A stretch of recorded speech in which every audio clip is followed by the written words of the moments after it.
Good evening, ladies and gentlemen.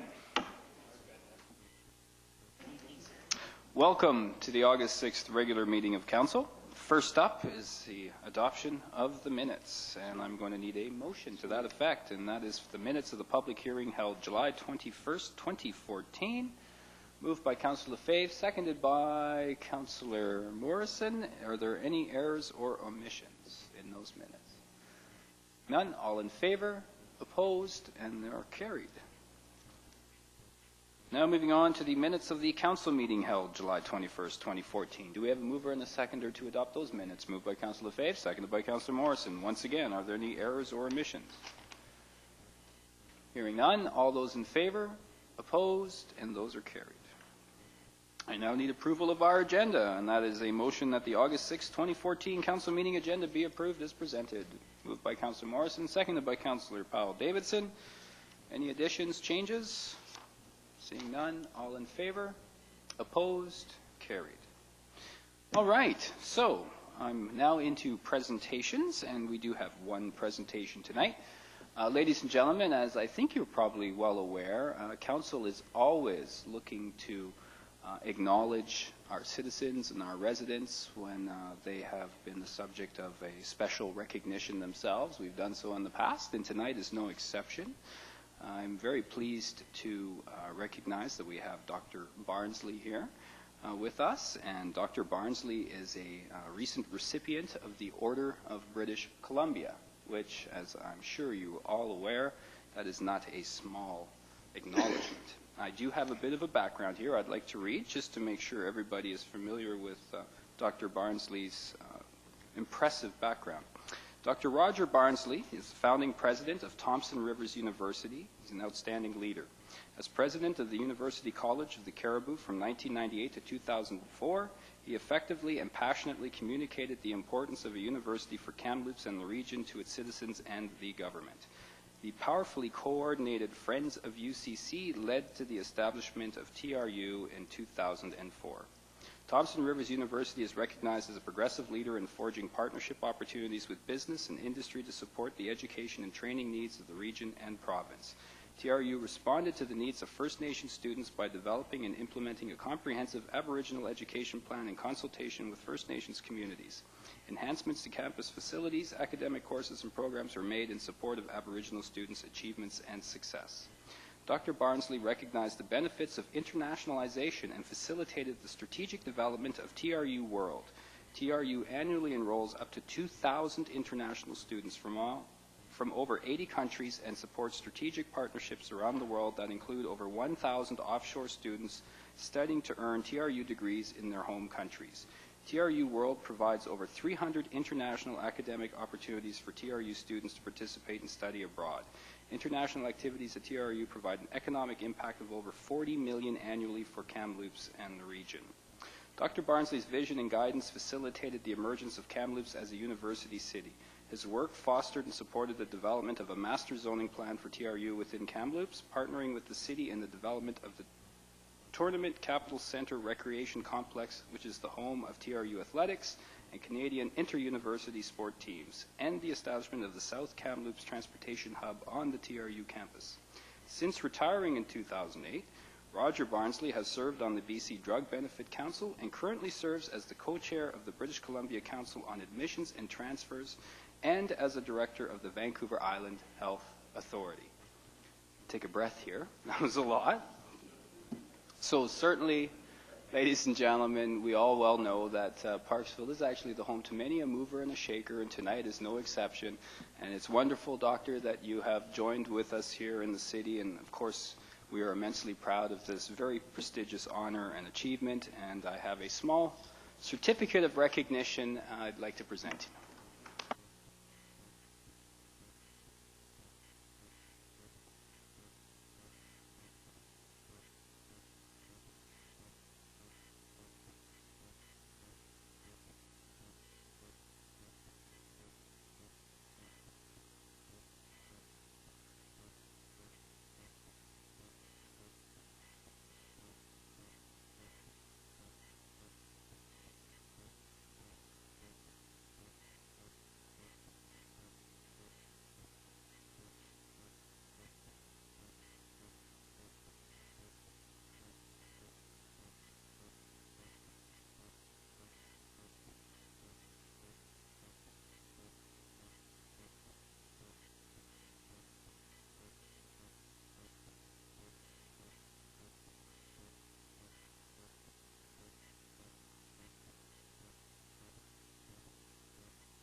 get you on the record. Oh, and let's start maybe by clarifying. I hardly ever use the word doctor. I'm Roger, and if people call me something different, I struggle with that. It's interesting. Throughout my career, I've used Roger for everyone, and it's opened a lot of doors and made me a lot more accessible, and something I thought was very important. Thank you for the recognition. I really appreciate it. It's very thoughtful, and I take it in the spirit it's given. To be a member of this community and to receive that it's really special for me. You should know that it's almost our just finished our third anniversary living here. We moved here 3 years ago from Kamloops. People always ask why we moved to Parksville, and I'm always very pleased to tell them. It was a very thoughtful decision on our part. We had, my wife is a Newfoundlander, and I grew up in Trail, so I do have British Columbian roots, and I went to Victoria College before it was University of Victoria, so I have island roots as well. But my father had a piece of land up in Bowser, and we used to summer there quite a bit, and became very familiar with the island, and we just thoroughly enjoyed it. And as we were deciding what we would do when we retired, we were helped because we have a son who is a real doctor. He's in Lanceville and is a surgeon in Nanaimo, and we have 3 great little grandkids, so my wife and I thought this would be a perfect place to come. And Parksville, we really thoroughly enjoy it, and I know you folks work really hard, and you know, I've never been in an elected position, but I've been in the public eye a lot, and I know that it's a huge commitment for your life, but you know, people like yourselves bring passion to what you do, and I want to tell you that for my 3 years here, you're doing a fantastic job. We've got a great city here. Love to see the growth and the dynamism that's going on. Well done. And so, again, just let me stop there. I give you a 50-minute. But thank you so much for this. I'm very appreciative of it. And again, please know that I'm delighted to be part of this community now.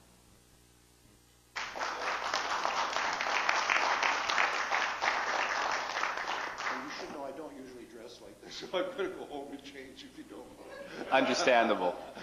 Anyways, thanks a lot. Thank you very much. Thank you, Roger. Thanks a lot. Fantastic. All right, ladies and gentlemen, I suspect that was the high note of the meeting, but we shall continue anyway. So, carrying forward, I'm sorry, you're just not going to compare, Staff Sergeant, I'm sorry. All right, moving on. We do have one delegation, the second high point of tonight's meeting, and that is from Staff Sergeant Brian Hunter, and it's regarding our mid-year statistics. Chief, the floor is yours.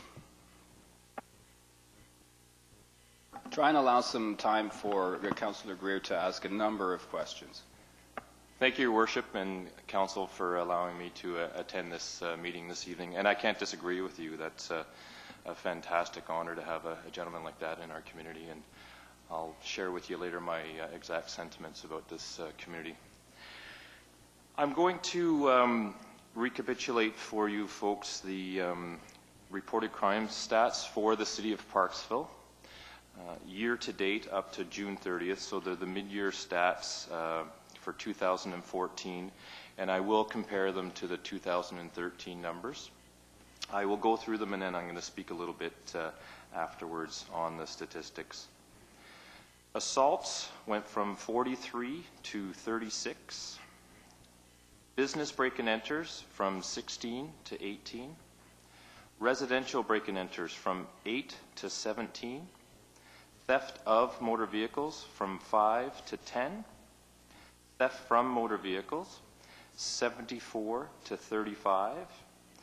Thefts in general, that could be bicycles, ornaments from your lawn, shoplifting, dirt bikes, that sort of thing.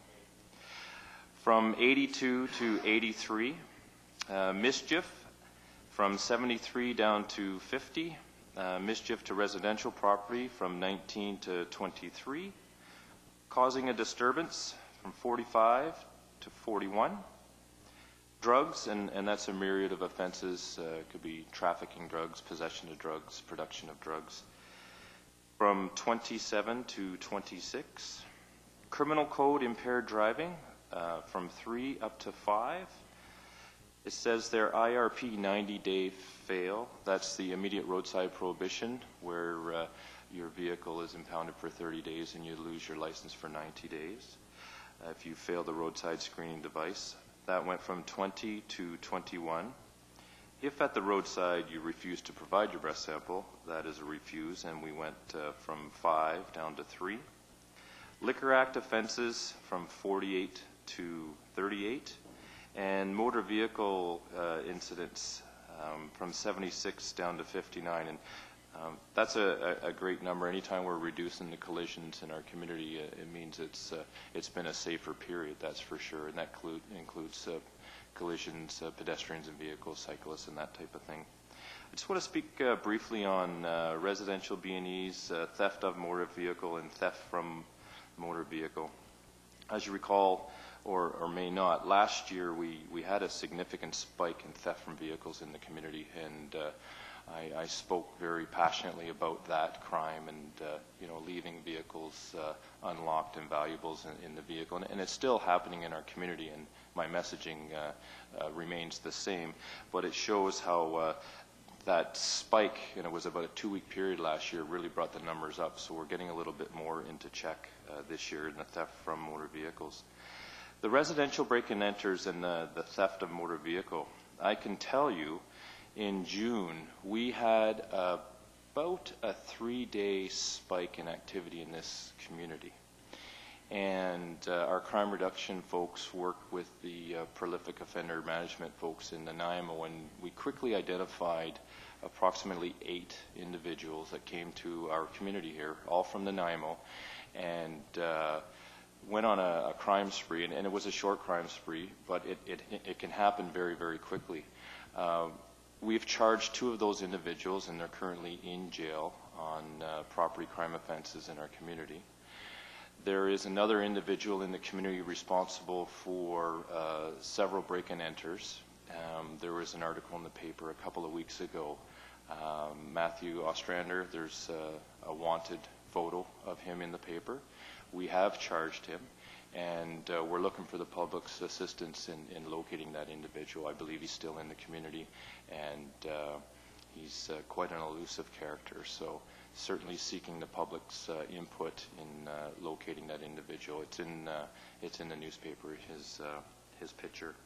And recently, last week, I'm not sure if you folks heard of, there was an aggressive panhandler in the community around QF Thrifty Foods, the new Eat Fresh store, that type of thing. He was arrested last week and charged with mischief and loitering, and he's on strict conditions not to be within 5 meters of a vehicle unless he knows the occupant, not to be around quality foods, that type of thing. I don't think he's back in the community.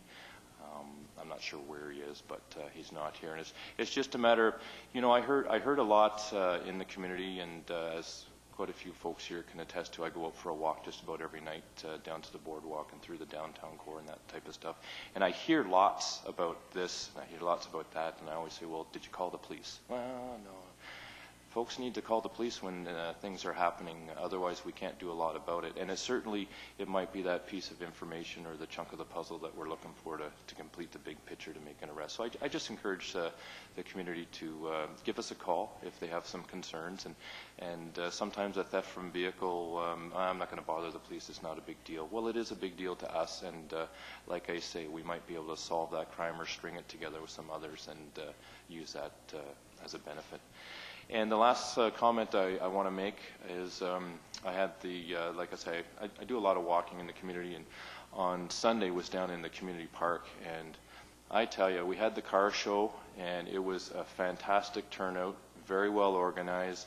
We had our sandcastles going, we had a baseball tournament going, it was low tide, there were thousands of people out on the beach. What a vibrant community we have, and certainly there were no calls for service to the police with all these people in our community. And we really do have a gem here, and I think we all need to have a step back once in a while and just have a look at it and just really appreciate where we live. And that was certainly hit home for me when I took a walk through the park there on Sunday. It was fantastic. Very good. Thank you, Chief. So I'll open the floor to questions from Council. Does any member of Council have any questions? Councillor Powell-Davidson. Thank you, sir. Through you to the Chief. You had mentioned an aggressive panhandler in town, and this afternoon I was shopping down around Fields and Shoppers and whatnot, and there was a young fellow standing outside who was holding the door for people in exchange, hoping they would throw money into his hat.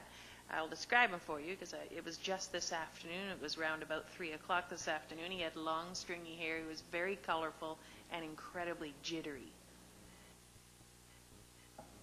Does this fit the description of your aggressive panhandler that you mentioned? No. And I want to make it clear here, the reason there was an arrest with this individual, because it's not against the law to be walking down the street and ask for money and opening doors and that type of stuff. This person was getting very aggressive, going right into windows of vehicles and insisting on money and not letting them drive away until there was either money given or a very aggressive interaction, and that's why we dealt with that individual. Every community is going to have some folks that are out there and maybe have a handout looking for some offerings, but that individual, no. Thank you. Councillor Greir. Thank you, Your Worship. I think Staff Sergeant Hunter and his members are doing a great job. My question is, I don't see anything here when it comes to ticketing people on the phone or iPads or whatever they use today for communication. Are you still hunting those people down and watching for those people? Hunting is not necessarily a term I would use, but we are looking out for them, Councillor Greir. And I think we can all agree that it's not getting any better out there. And the amount of talking on the phone, texting, distracted driving is it's troublesome. It's very, very dangerous. It costs lives. And yes, we are still enforcing that, and we are aggressively enforcing it. It's quite convenient at this detachment. I have a dedicated municipal traffic member. But we also have the Central Island Traffic Services out of my detachment. They work out of there. They're a district unit, but we get to work with them all the time and set up road checks and stuff like that. So that's another bonus that this community has, and Oceanside as a whole. And we work with them, and they'll pull people off the watch out of general duty. Hey, let's go do a road check. And it's quite convenient for us to have them with us. But yes, we're still enforcing that, and I'm not sure if the government's going to have a look at changing the fine structure on that. I know other provinces have and made it quite expensive, much more than what it is now, and perhaps that's the right way for a deterrent, because it's dangerous stuff and it's still happening. Yeah, almost every day I see people texting and on the cell phone. You don't have any stats on that. And what is the fines, by the way?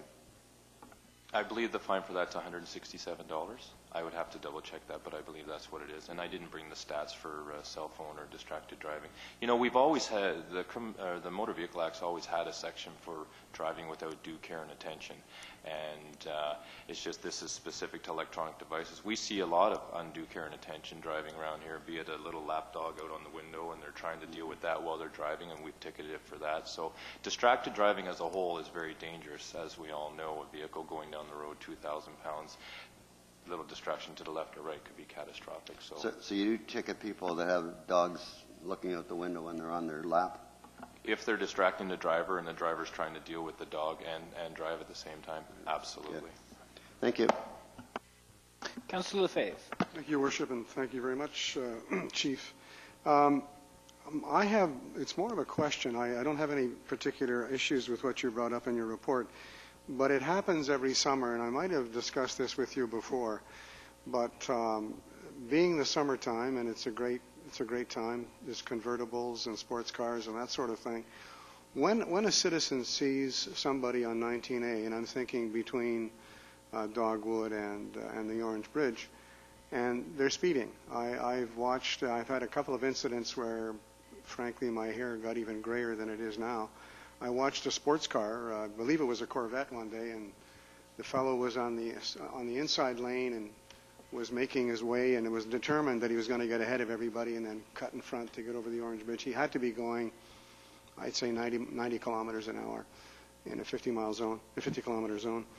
What can an ordinary citizen do when you witness something like that? Can you phone the police and say, I've spotted this car, and give the color of the car and the make of the car, provided they're still in, you know, on 19A? Because there's been other incidents too.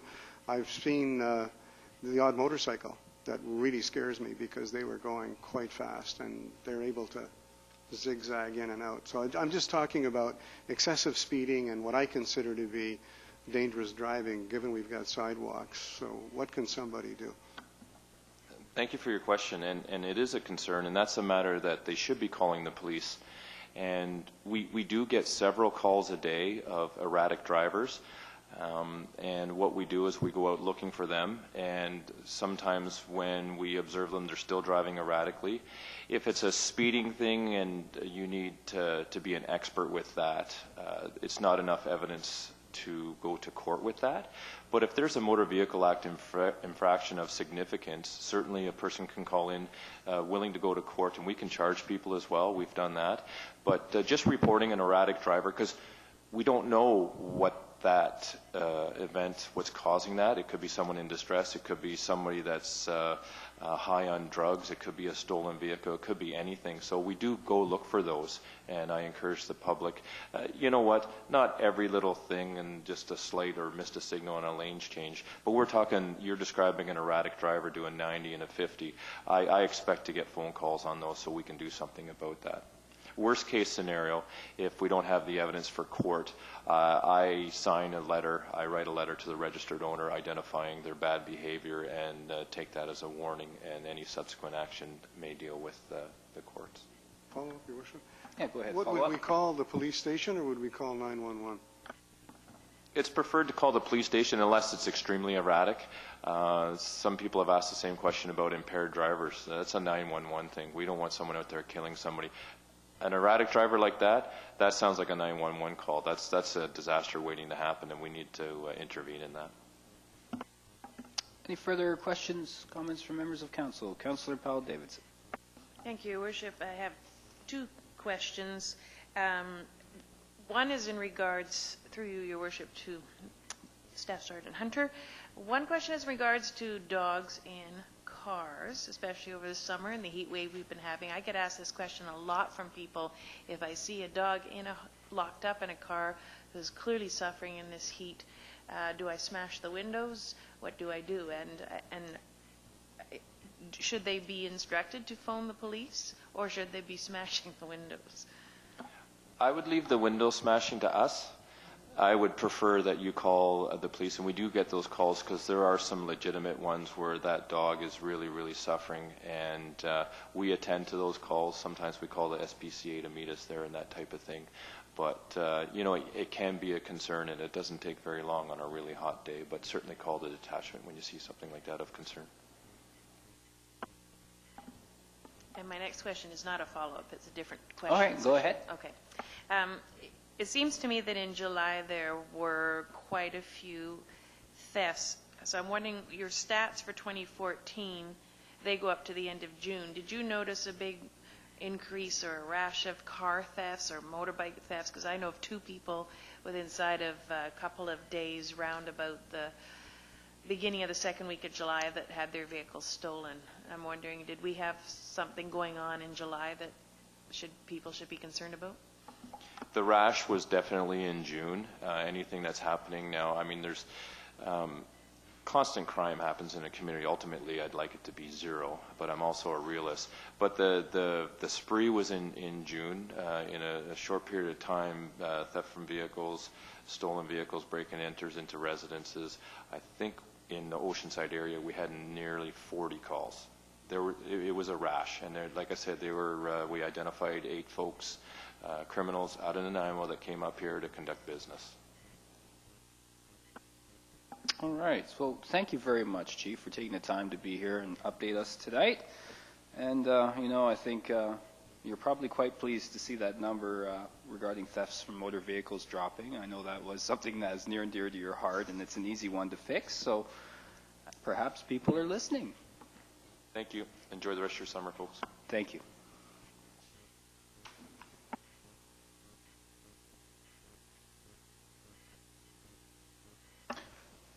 All right, Council, that concludes our delegation for tonight. And now moving into correspondence, we do have two pieces of correspondence this evening. The first is from the Regional District of Nanaimo. It's regarding the Northern Community Sewer Local Service Boundary Amendment Bylaw, number 889.68. There is an associated recommendation, fairly routine. Do we have a mover and a seconder? Moved by Councillor Neufeld, seconded by Councillor Lefebvre. Any discussion? All in favor? Opposed? Carried. Thank you. Now moving on to the second piece of correspondence. This is from Rascal Trucking Limited. It's a request for a utility account adjustment at 1080 Industrial Way. There is a recommendation to receive. I'm looking for that mover by Councillor Greir, seconded by Councillor Powell-Davidson. Any discussion? Go ahead, Councillor Powell-Davidson. Thank you, Your Worship. In reading this piece of correspondence, it's adding fuel to something that's kind of been bugging me lately. We seem to be getting, it's my observation in this almost 6 years I've been at this table, an increase in these types of requests for leaks that have occurred on properties and then a huge water bill and then the city being asked to forgive it. I believe this is the third one we've seen this year. I could be wrong about that, but it seems to be on the increase. My question is there something more that we should be doing at the city level to keep this from happening? Is there something that we could be working on with the residents? Are we strict enough when the leakage is not on as a result of something the municipality is doing? I'm just wondering if we might or should be having that discussion, because this is going to get costly for everybody. Okay, I know that we've recently amended our policy to provide for a little bit more flexibility in light of a number of these requests coming forward. Up until that point, ultimately, if you fell outside of that policy as it was, you only had one option, and that was to bring it forward to council. I'm wondering if our acting CAO could give us a little bit of background on this as it relates to the new amended policy, because I believe, if I understand the amended policy correctly, there is some opportunity for these individuals to receive some relief. There is, Your Worship. This particular application came to council before the amended policy was created.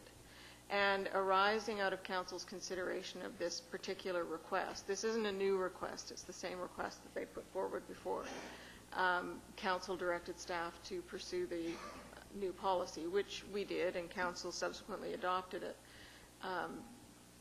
But because this application was made prior to that policy, staff felt that it was appropriate to bring it back to council to give council the details of their problem and the new policy and ask for council direction, because the policy was enacted after this particular leak occurred.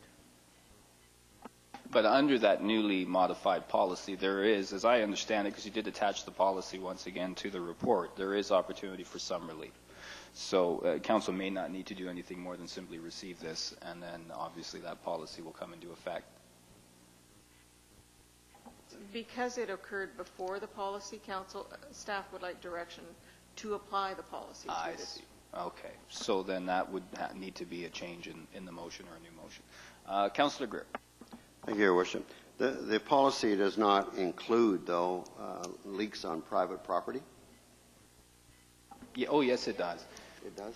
Yeah. It Okay. primarily just provides we had it limited to once every 5 years, and then there would be some relief. And I won't get into all the mechanics, so we've made it so that there is an opportunity, if that should occur within that time frame, to still see some benefit coming back. Because even in this circumstance, I think it's clear that this isn't something that was intended, and it can be difficult to detect a water leak very quickly. So that does provide for, some additional relief. There's an admin charge there and a few other things, because we don't want to make it too easy in the same sense. We do want people to be vigilant and ensure that their systems are not leaking and ultimately affecting the wider system. So, Well, I could make a motion that we let the city staff follow the policy.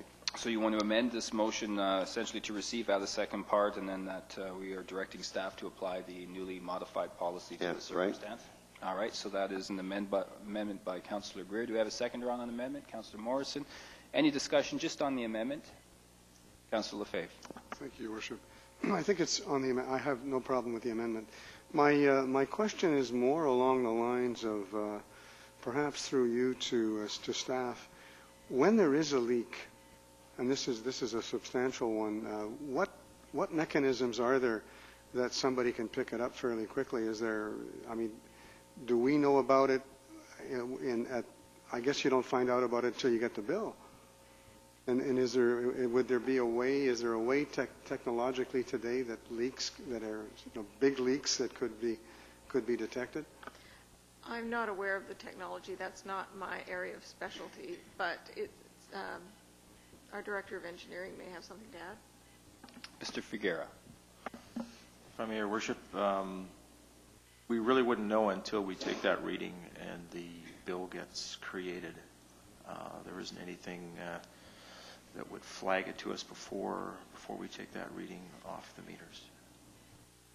Yeah, I know in the experience that I've had, sometimes it's a wet spot on the ground, right? That you might suddenly notice that shouldn't be wet, but other times, depends on how it perks, it may not be anything that you can detect until such time as somebody reads your meter and your water usage is through the roof. We're still on the amendment, though. Just want to remind Council, so just on that amendment, is there further discussion? Okay, all in favor on the amendment? Opposed? That's carried. So now we have a motion as amended.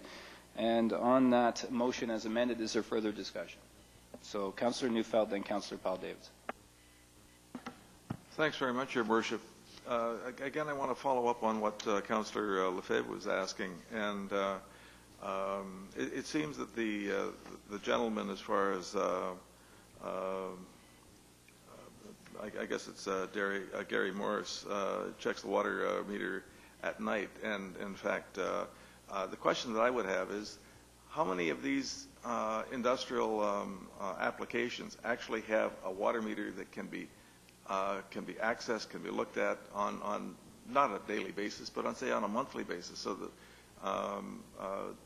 this type of thing shouldn't be coming to council, because the onus really is on their responsibility, I think, as far as the usage of that water. And they can monitor it themselves. They don't have to wait for the city to monitor. Now, in my case, I had a leak, but in fact, I couldn't monitor it. It was an electronic thing that is done by the city, and it's picked up electronically. So I couldn't see what was occurring, and I was away, for that matter, at that time a few years ago. But I guess the concern that I have is that if this is occurring in the industrial park, is there not some onus of responsibility on the person that's using the water to look after what is occurring, whether it's on a monthly basis or whatever, so that he has some understanding?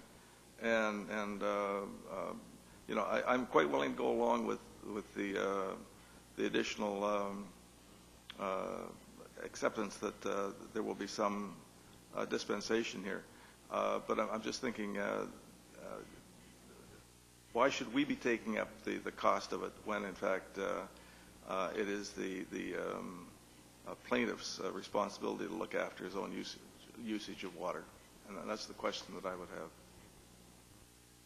I'll go ahead, our acting CAO, in this comments.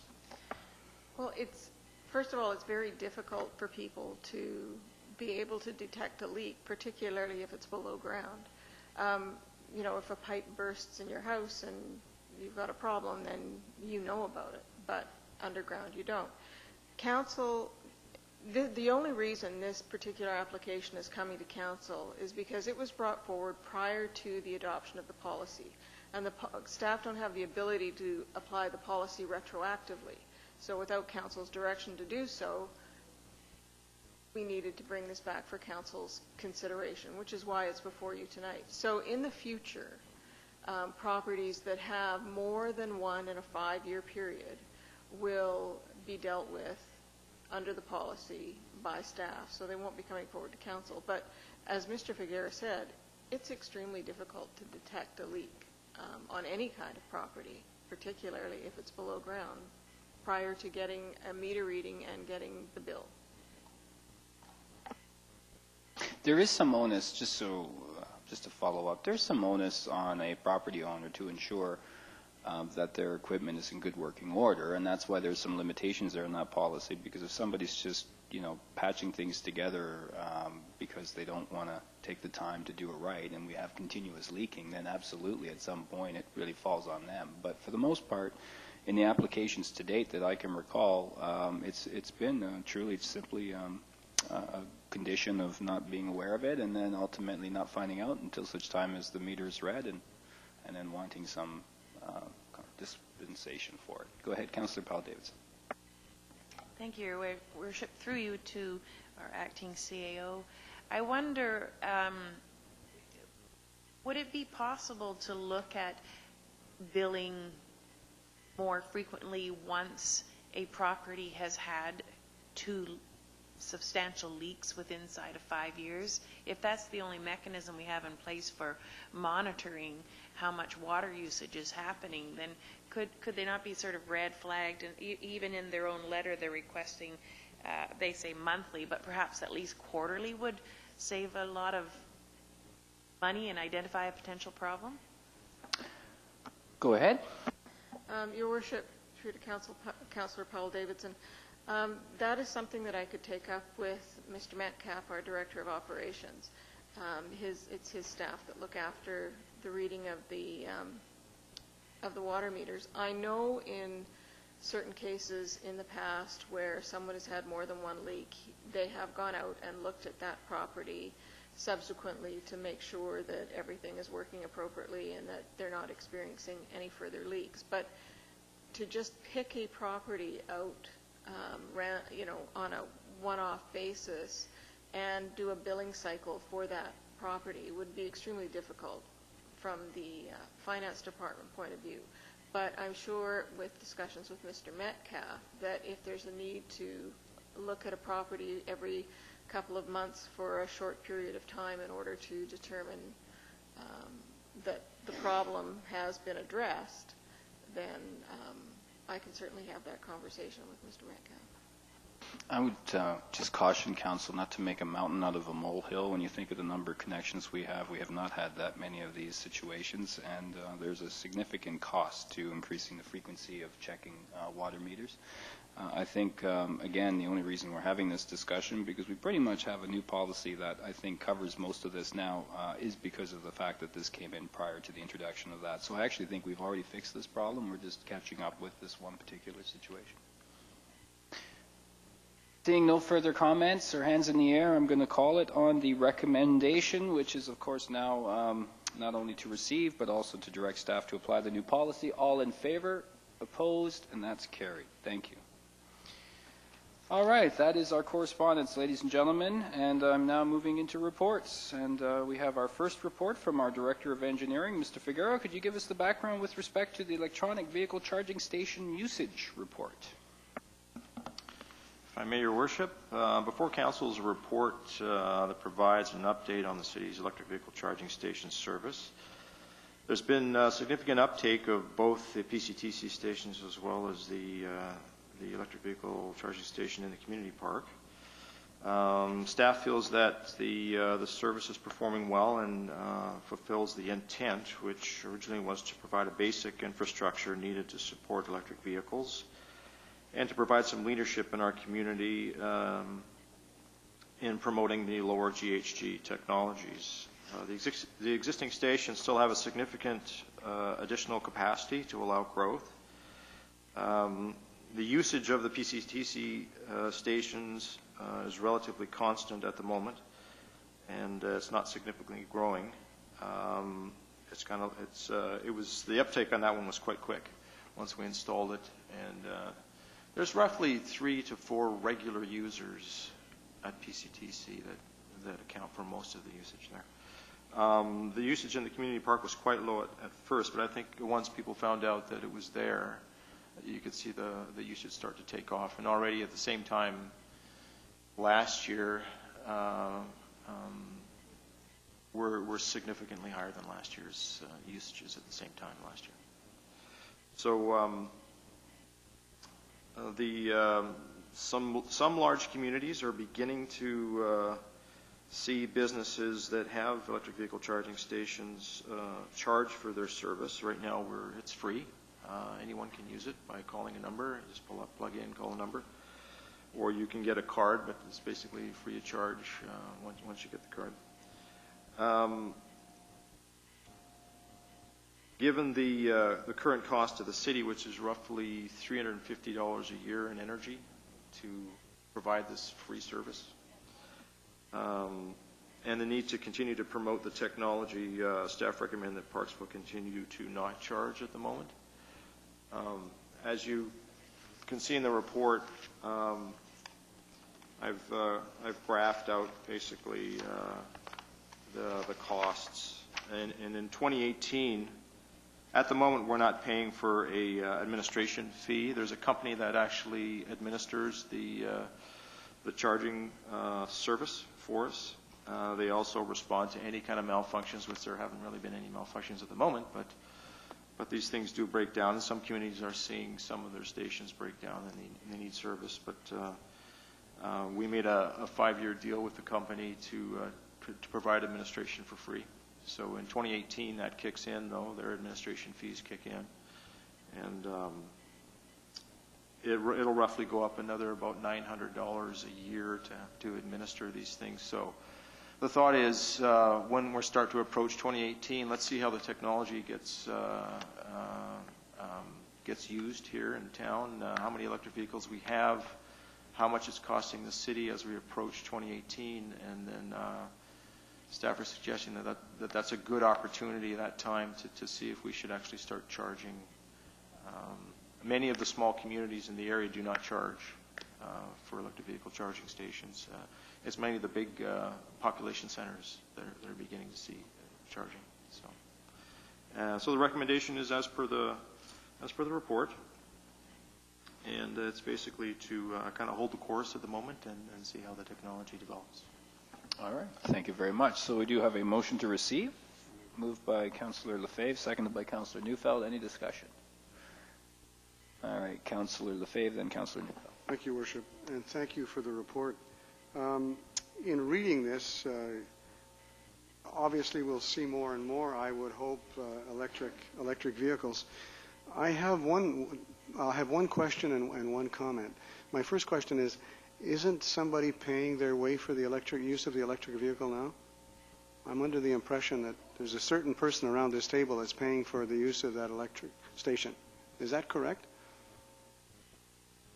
If I may, Your Worship, through to Councillor Lefebvre, yes, there is a person at this table that's paying for the usage of the energy. Our Director of Planning has offered payment of the energy that he's using, and I think it's a good move. We want to be seen as trying to promote this. It's not to benefit any one particular person, and I think it's good public perception to be. So that offsets the $350. My main comment is that in looking at the industry trends and who is charging, it's all over the map. It varies from 50 cents per half hour to $4.75 per half hour. I would respectfully suggest that I think that when the time comes, and I realize that 2018 is a ways away, you say here that you're following that on page 31. On the third paragraph, the last sentence, it is probable that in the next 2 years the new electric vehicles will be drawing the full 7.2 kilowatts while charging. And I would respectfully suggest that we simply, once we know what the administration fee is going to be and what the electricity costs are going to be, that would be the charge. The problem is, how would we still need that company to figure out what the charges are and to set those rates, whether it be for an hour or 2 hours or 3 hours? I guess that would be the option that we'd have to look at, or the options we'd have to look at. But I certainly believe from a revenue standpoint or a revenue cost standpoint, this should no longer be for free. When the time comes, people would pay their fair share, because it's going to be a lot cheaper than a liter of gas, I can assure you of that, or filling up your tank with gas. Councillor Neufeld. Thanks very much, Your Worship. And I'm not sure who to address this to, but in fact, who in fact is Add Energy? I think, is this the company that actually installed the equipment? I thought that we had installed the equipment ourselves, or had provided for funds to do so. So through you, Your Worship. Mr. Figuera. If I may, Your Worship, through to Councillor Neufeld, Add Energy is the supplier of the equipment. We bought the equipment from Add Energy. They're out of Quebec, and we installed it. And they provide the administrative service and the technical service if it breaks down. Thank you. If I follow up, please. Follow up, go ahead. Given that that's the case, we've got their equipment, that we've got their services, and that would be the expectation that we would be providing with a follow-up contract in 5 years' time, or could we go to another competitive source for that type of equipment, and not that type of surface, not equipment? Is that a possibility, or would be? I'm just wondering, what is the competition in the community? Mr. Figuera. If I may, Your Worship, through to Councillor Neufeld. Basically, we were in 5 years, we're going to need to sign another contract. Now, if we're happy with continuing on with that energy, we can do so. If not, we can start to look at, if we're going to be charging for the service, we're going to need somebody, because basically you'll be able to use a card, credit card, whatever it is, and they control all that transaction that occurs. Unless we want to take it on ourselves, but then we need a whole administration behind that, which will be very, I believe, will be very costly, because basically they run multitudes of stations across the country and in the United States from Quebec, and I would recommend, I'm sure at the time we'll do an analysis, but I would recommend that we'll be in a position where we want to, as long as we're happy with their service, we'd want to renew it. All right, go ahead, Councillor, and then we're going to move on. Thank you, Your Worship. The question that I ask is not being critical. I just wanted to find out what was the situation. In fact, I'm so positive about this that I've sold my Ford shares and, in fact, bought Tesla and a number of other organizations as far as Solar City and gone to looking at solar energy. I'm fully aware of the fact that we are looking at, to me, different energy sources in the next 20 years, and we will probably be off of a great deal of fossil fuel. And I see this as a tremendous opportunity to move the city forward. Thank you. All right, thank you. So on the motion to receive, did you really need to jump in? Go ahead, Councillor Greir. You've been very quiet this evening. Yeah, thank you, Your Worship. Thank you very much for the report. I agree that we don't need another station at this time, and I think we should approve this report as is, and maybe have the new council in 2015 take another look at it. Thank you. All right, thank you.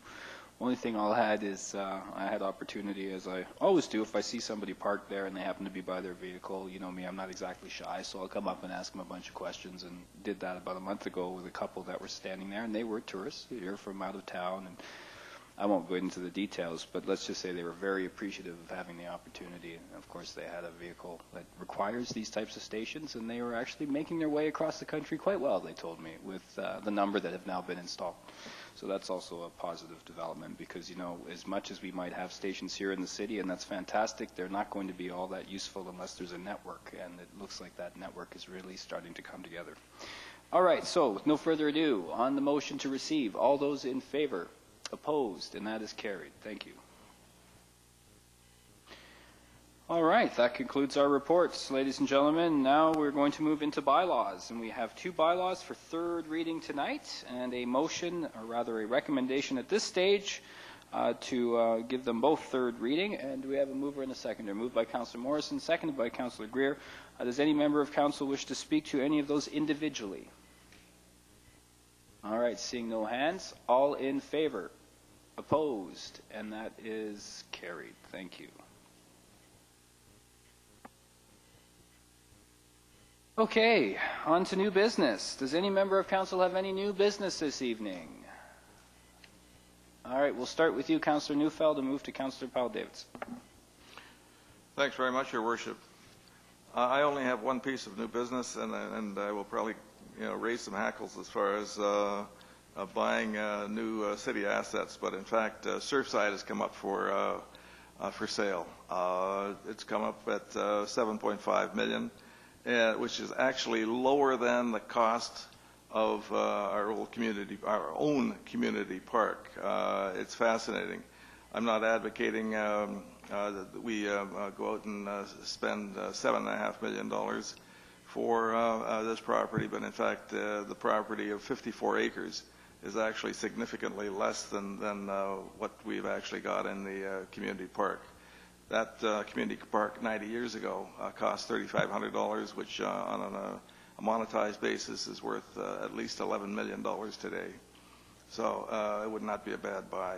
I look at it and I think that when we look at Parksville, the name of the city, the first part of it, Parks, says it all. And we have a tremendous park at the present time. As Staff Sergeant Hunter had said, there were thousands of people down at that park. I think that we, in fact, being a tourist destination, could really do wonders as far as the park itself is concerned, the extension of the park.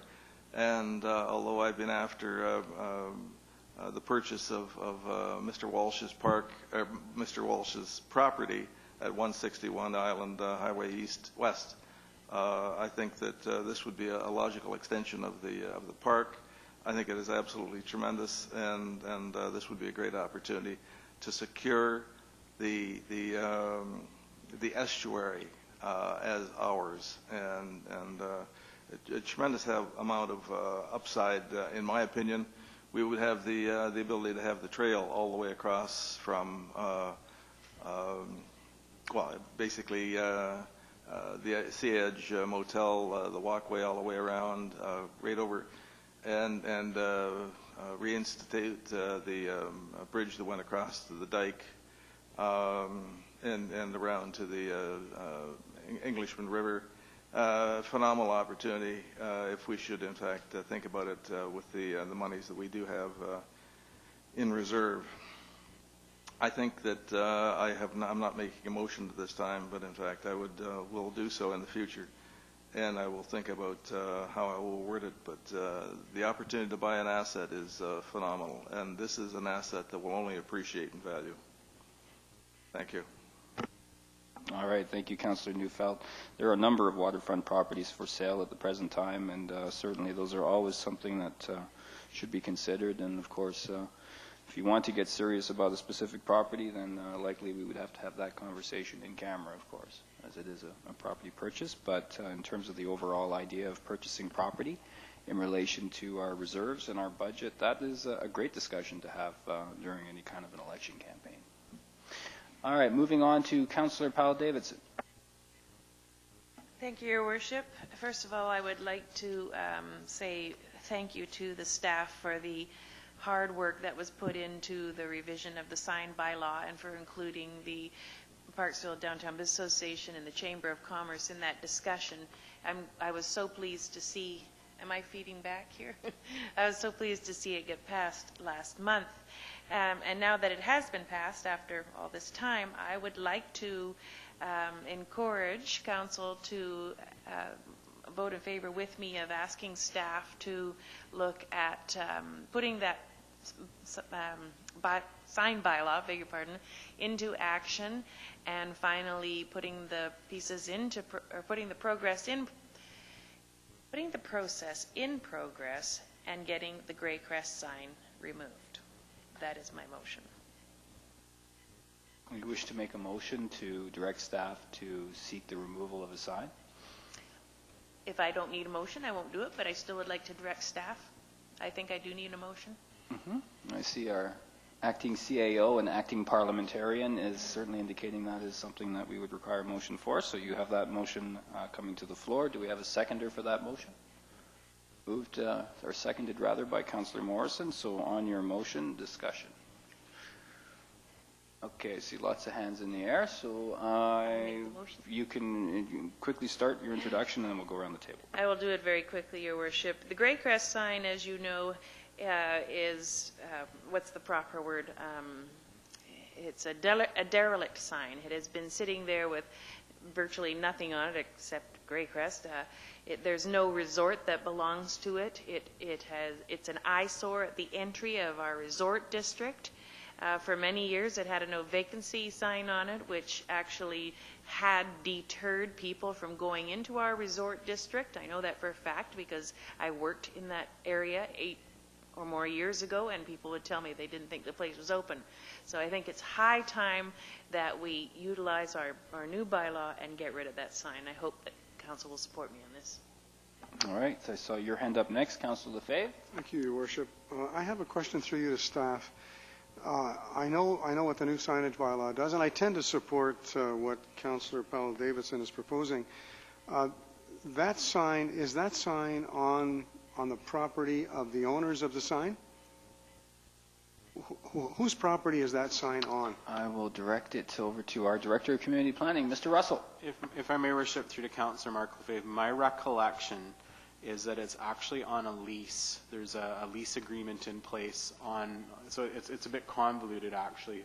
There's a lease in place for the original resort that allowed for that sign at the time to exist on a separate piece of property. So they basically have an easement agreement to allow for that sign on someone else's property.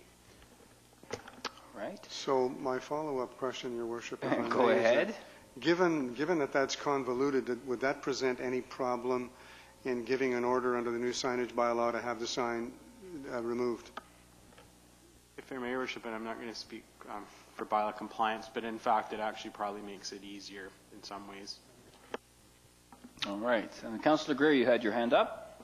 Thank you, Your Worship. We're just talking about the one sign, the gray crest sign, I take it? More like your problem is only with one sign. That is what the motion is, specific to that. I would also suggest or think that sign might be on highway property. I'm not sure, but I know I had a sign when I had the hotel, and it was on highway property. And the town of Qualicum wanted me to take it down, and I knew it was on highway property, and I knew the Minister of Highways at the time, so he saved my sign. But they have quite a leeway there off the highway that belongs to the province. So it may be, and I'm not sure, but maybe that's on highway property. I don't know. Thank you. All right. And anyone else wishing to speak to this before I call it? All those in favor of the motion? Opposed? And that's carried unanimously. Thank you. All right, moving on. I see no other hands in the air for new business, and that leaves us to special business, of which